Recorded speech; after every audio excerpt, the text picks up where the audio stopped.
con más en Economía para Todos y esta es información importante y vamos a analizar un poco la noticia que se ha confirmado a través de la Administración Oceánica y Atmosférica de Estados Unidos, que hace unas horas nada más confirmó que el fenómeno El Niño ya inició.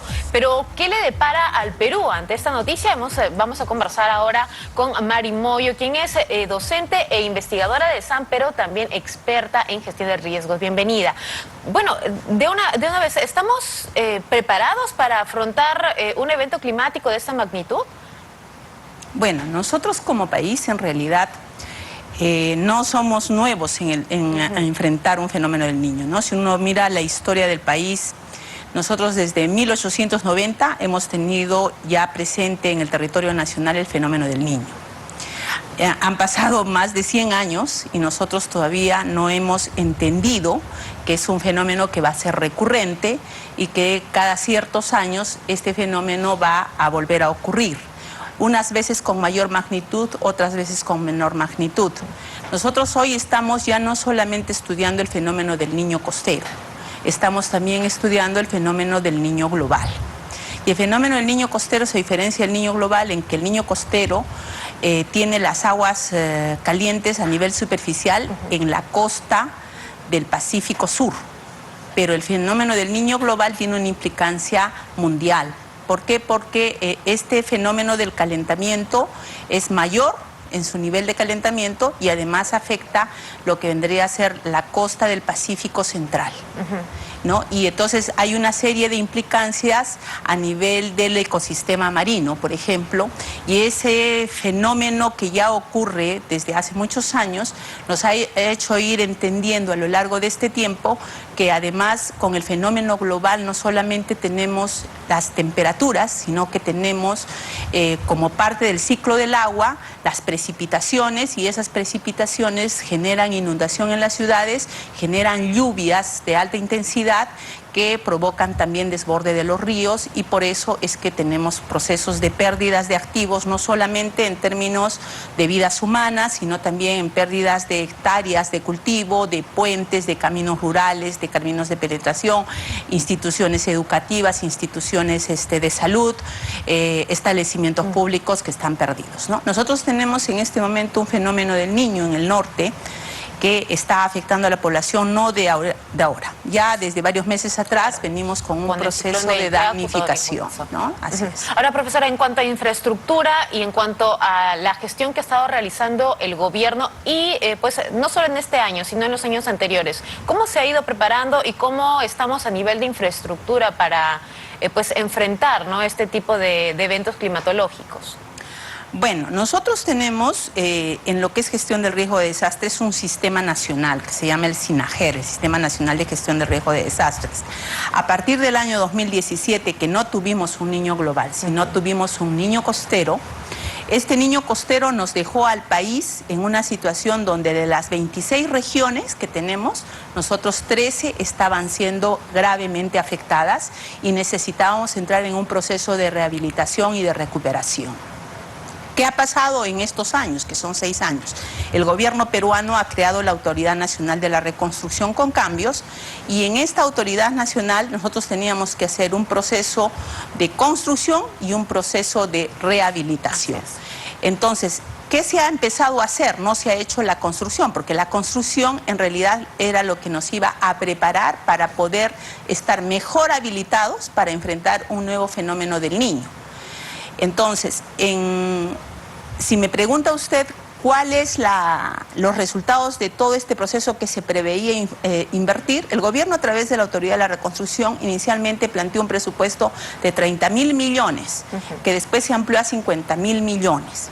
De ese presupuesto se sabe, por la información pública que está publicada en la web y por las presentaciones que se han hecho en el Congreso de la República, de que la autoridad ha logrado ejecutar algo del 70% de ese presupuesto en los más de 6 años que tenemos en ejecución para una autoridad que se creó solo para 3 años. Entonces quiere decir que se ha ejecutado gran parte del presupuesto, no todo, pero no se han hecho las obras de construcción. ¿Por qué no se han hecho las obras de construcción? ¿Las más importantes se podría decir? Porque son, por ejemplo, nosotros tenemos en el país 159 cuencas, que son las que aterrizan o al Pacífico o al Atlántico. Y nosotros tenemos que de esas 159 se priorizaron 18 cuencas. En esos 18 cuencas se tenían que haber hecho obras de gran infraestructura para trabajar la cuenca A en la parte alta, en la parte media y en la parte baja. Nosotros en eso no hemos avanzado. ¿Qué hemos avanzado? Hemos avanzado un poco en la rehabilitación, en las obras de menor calado, en lo que vendría a ser prepararnos de manera sostenida para enfrentar un nuevo fenómeno del Niño. Por ejemplo, no tenemos los sistemas de drenaje. Claro. Nosotros tenemos Piura, y ustedes saben por la geografía, que el río Piura no desemboca en el mar, no tiene terminado en el mar. Hay 24 kilómetros de carretera que tendría que haberse abierto para que pueda desembocar en el mar y no tengamos con las precipitaciones fluviales el tema de la inundación de la ciudad y la damnificación de toda la población que está hoy siendo afectada, ¿no? Entonces, esa situación es la que nos debe hacer pensar que nosotros, en primer lugar, no hemos logrado rehabilitar lo que nos pasó en el 2017 y por lo tanto no estamos preparados para enfrentar un nuevo niño costero, ni menos un niño global. Justamente, profesora, eso quiere decir que todo lo que se ha avanzado se volvería a destruir en todo caso si es que se presenta un nuevo evento, porque no hay este tipo de obras que son las obras integrales como lo ha considerado la autoridad. Ahora, ¿qué nos está retrasando, no? ¿Por qué este lento avance o este desinterés? ¿Qué es lo que está pasando? Bueno, nosotros como Sistema Nacional tenemos 3 niveles de gobierno. El gobierno nacional creó la Autoridad de la Reconstrucción para que trabajara con los gobiernos regionales y con las municipalidades de 13 regiones del Perú, que es más de la mitad. Entonces, elaborar los proyectos, no solamente como perfiles, sino también los expedientes técnicos, demanda de varios procesos que el sistema de InviérteP tiene que volverlos a revisar, porque no nos podemos pasar 5 o 6 años para tener un expediente que entre a inversión si el fenómeno del Niño se repite con 5 años y ya no con 6 ni con 10. Entonces tenemos que revisar el sistema de la inversión pública. La otra cosa que tenemos que tener claridad es que hay cosas que no tiene que hacerlas el gobierno nacional, sino las tiene que hacer el gobierno regional y las tiene que hacer con sus actores locales, y eso tiene que ser con la gente que conoce del territorio, con el enfoque territorial, y tienen que participar los colegios profesionales, como por ejemplo el Colegio de Ingenieros del Perú, las universidades, tienen que participar los actores, los organismos del Estado desconcentrados, tienen que estar presentes en ese proceso, porque alguien que va de Lima y que administra el Perú desde Lima en Piura no tiene la noción de lo que está administrando. Claro, no conoce la realidad. Entonces ese enfoque territorial del cual se está hablando mucho en este gobierno tiene que aterrizar en que tengamos equipos que se conforman a nivel local y pernoctan y viven a nivel local y son actores que toman decisiones y que interactúan con todos los actores para poder avanzar en este proceso. Ahora, nosotros necesitamos sistemas de drenaje. Ajá. Los sistemas de drenaje estaban previstos mucho antes del fenómeno del Niño en 2017. Cuando ya tuvimos el fenómeno del 98, nosotros ya se había planteado que necesitábamos un sistema de drenaje pluvial para Piura. Fíjese cuántos años han pasado y no hemos construido el sistema. Entonces, eso nos hace mucho más vulnerables y hoy tenemos, por ejemplo, en el último reporte que ha sacado el INDECI, nosotros tenemos en el país, en todo el país, tenemos más de 8.000 establecimientos de salud. Sin embargo, en la zona norte del país, que ha sido afectada por todos los fenómenos que han ocurrido en los últimos meses, nosotros tenemos casi 700 establecimientos de salud dañados, inhabilitados. Reconstruir eso no es fácil y no lo vamos a poder hacer en un mes ni en 3. Y ya tenemos frente a nosotros un fenómeno del Niño global, que es lo que se ha confirmado hoy por la NOAA. Ahora, ¿no? ¿Qué podemos hacer, ¿no? Con tan poco tiempo? Sobre todo, ¿qué le queda al gobierno ejecutar? ¿Hay proyectos que pueden de repente acelerarse para poder mitigar al menos el impacto? Claro, lo que nos toca ahorita es prepararnos mejor para poder entender cómo afrontamos la emergencia. Y eso supone salvar vidas, reeducar población, entender, por ejemplo, que este fenómeno del Niño global no solamente nos va a traer lluvias y precipitaciones en unas zonas del país, nos va a traer además sequía, y una sequía que está marcada, que va a ocurrir en algunas de la zona Sierra Central y Sierra Sur. Y esa zona va a tener problemas con la producción, ¿no? Actualmente nosotros tenemos, por ejemplo, 88.300 hectáreas de cultivo dañadas ya en el norte peruano. con la sequía que nosotros vamos a tener, vamos a ser afectados en la producción de varios productos. ¿Por qué? Porque el aumento de las temperaturas altera totalmente el ciclo productivo en el agro.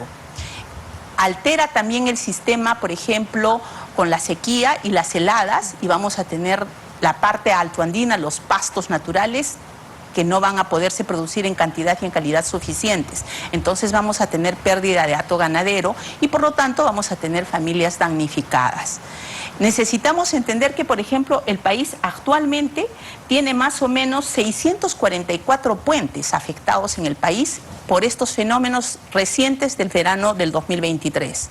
Si nosotros actualmente enfrentamos el nuevo fenómeno del Niño, que se dice que viene 2023-2024, ¿cuántos puentes más van a ser dañados y afectados? Entonces, la infraestructura poca que teníamos no fue recuperada, la poca que nos queda va a ser más dañada y nosotros vamos a necesitar mayor porcentaje del Producto Bruto Interno para entrar en un proceso de rehabilitación en el 2024. Entonces, ¿qué nos interesa?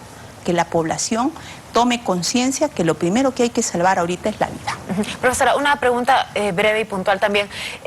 Ante esto, ¿cuáles serían las regiones que podrían o se ven más vulnerables ante uno de estos eventos? Según los reportes que tiene, le mandé unas imágenes sobre el último estudio que presenta el CENAMI, porque hay que gestionar información de la ciencia. Y la información de la ciencia nos dice con mucha claridad por cada zona del país dónde es que vamos a tener, por ejemplo, precipitaciones por encima de lo normal, dónde vamos a tener como normal y dónde vamos a tener por debajo de lo normal. Y eso supone que nosotros vamos a tener precipitaciones en la costa norte del Pacífico del país, con gran frecuencia entre Lima y Tumbes, y con menor intensidad hacia el sur. Y vamos a tener nosotros, además, el aumento de la temperatura que va a generar no solamente las aguas calientes en el océano peruano, que además cambia el ecosistema y por lo tanto los productos marinos que aparecen en la costa para abastecer el sistema de la cadena alimenticia van a cambiar, ¿no? en su tipo de productos que van a ser disponibles. Entonces la seguridad alimentaria con el ecosistema marino también va a modificarse. No solamente vamos a tener una seguridad alimentaria que se va a afectar en el agro peruano, en el Ande peruano, en la Amazonía, porque también vamos a tener friaje, ¿no? Con la alteración de la temperatura, y vamos a tener heladas. Y con esas heladas vamos a tener pérdidas, por ejemplo, de productos como el maíz, las papas. En la zona de la exportación vamos a tener una gran afectación a la producción de la palta, por ejemplo. Se va a ver favorecido de alguna manera con este aumento de la temperatura y la prolongación del ciclo de la temperatura, la zona de Ica hacia Arequipa, y por lo tanto la vid, por ejemplo, el olivo va a ser favorecido, va a ser favorecido de alguna manera en su producción. Sin embargo, en todos los otros productos nosotros nos vamos a ver afectados. Entonces, el nivel de daño económico que van a tener nuestras familias afectadas, que en este momento son más o menos alrededor de 100.000 ya, y tenemos alrededor más o menos de 140 familias que han sido afectadas en sus medios de vida, tenemos que pensar que eso va a aumentar. Así es, profesora, le agradecemos mucho por esta entrevista. Bien, la profesora Mari Hoyos, quien es especialista en gestión de riesgos. Nosotros nos vamos a una pausa.